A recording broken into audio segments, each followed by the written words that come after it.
எல்லாருக்கும் தெரியும் 5000 ரூபாய் அக்கௌண்ட்ல ஏறிடுச்சு.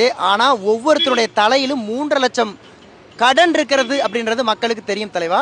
ஏன் அப்படின்னா 4.5 லட்சம் கோடி இந்த ஆட்சி அமையும் போது, இந்த 2021 ஆட்சி அமையும் போது 4 லட்சம் கோடியா இருந்த அந்த கடன் இன்னைக்கு 10 லட்சம் கோடியா மாறி இருக்கு. இதுதான் இந்த ஆட்சியினுடைய மிகப்பெரிய வெற்றி.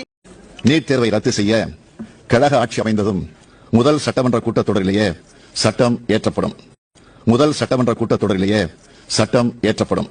நீ 5000 கொடுத்தப்போ எலெக்ஷனுக்காக உங்க காசை கொடுத்து அதுவும் கடன் வாங்கி அந்த கடனை யாரு கட்டுறது?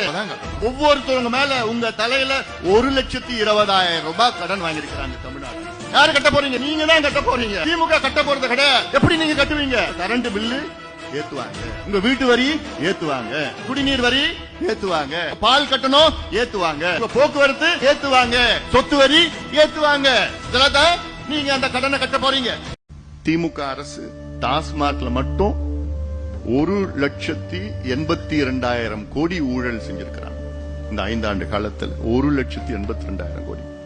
அதுல வரி 50% தான் கணக்குல வரும், 50% கணக்குல வராது. 10 ரூபாய் செந்தில் பாலாஜி, இந்த கணக்கு நிறைய கணக்கு இருக்கு.